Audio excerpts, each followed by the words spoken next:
being nearly a week after the release of Spider-Man No Way Home, it seems like we are now okay to discuss spoilers for this film. I mean, I've already seen it twice, so if you haven't seen this film, be warned, I won't be spoiling it completely, but I will be discussing the ending to this film in detail. So with that, let's talk a bit about Spidey, shall we?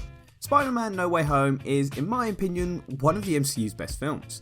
The film managed to blend the signature style of humour and drama, which made for a compelling story. The characters' motivations are clear, the action and special effects are breathtaking, and I think this could be possibly the best acted MCU film ever released. Every single character shines with this film, and it's fair to say I loved Spider-Man No Way Home. But there are plenty of reviews out there on the internet, so I want to distance myself from an actual review and actually talk about the main character, Peter Parker. A common complaint of the MCU's version of Spider-Man is that he is essentially Iron Man 2.0. He has an abundance of advanced technology and is basically the heir to the Tony Stark fortune, and able to command an army of killer drones, if he so wishes. This Peter Parker kinda has Earth held to ransom, and he could kill us all if he wanted. Now, I have no problem with Spider-Man being more integrated into a larger universe, and able to access greater technology, as he does do this in the comics. The reason it didn't really bother me to begin with is because we've had 5 previous Spider-Man films where Peter had to make it on his own. He has to be a normal kid and learn himself what was right and what was wrong. However, after 3 films, Peter Parker being funded by billionaires and having mentors, it was time to allow Tom Holland to shine through. A complaint I have of the previous 2 Spider-Man MCU films is the fact that Spider-Man isn't actually able to blossom as his own character, and always needs a father figure / mentor to help him on his way.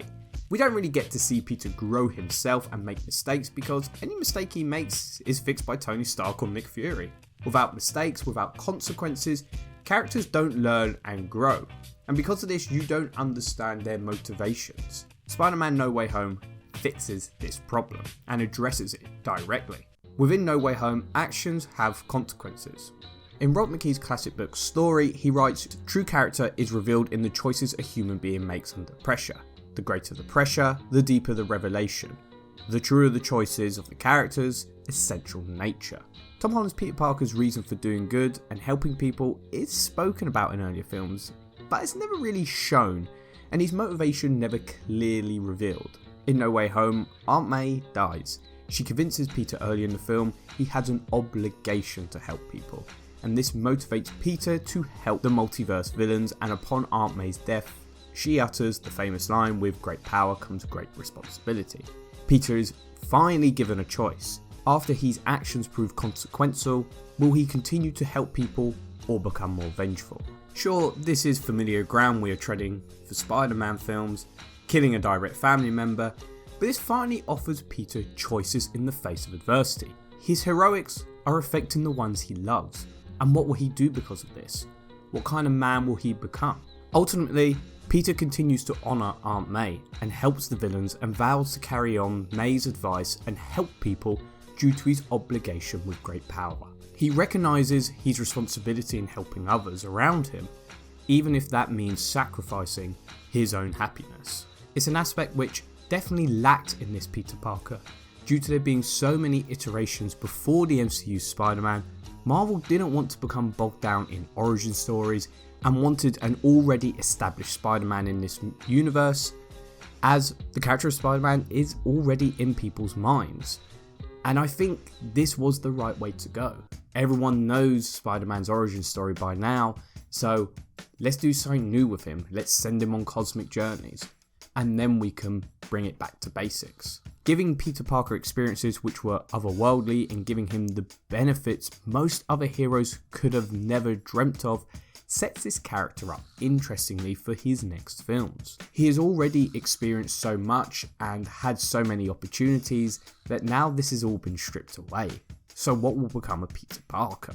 The main reason Spider-Man is such a popular character is due to his enormous amount of relatability.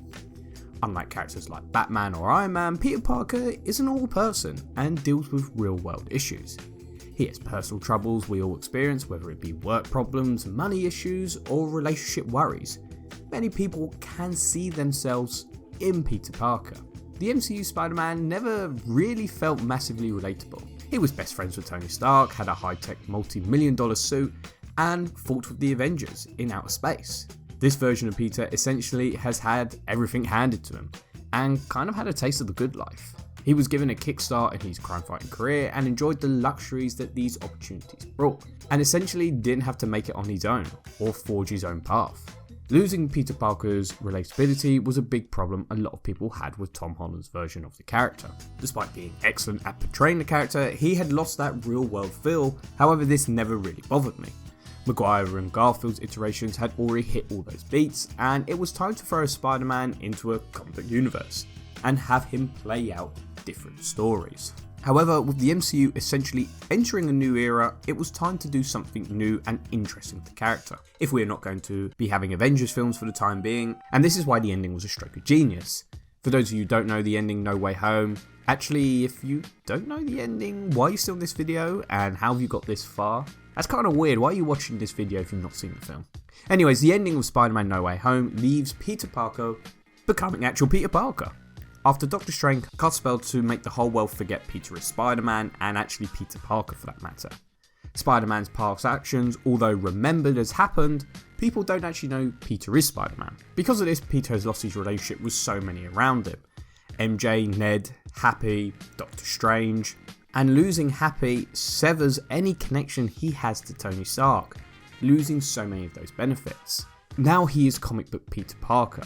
The shitty apartment, the shitty job, his own homemade suit, just trying to make it through each day, while still attempting to help the world around him.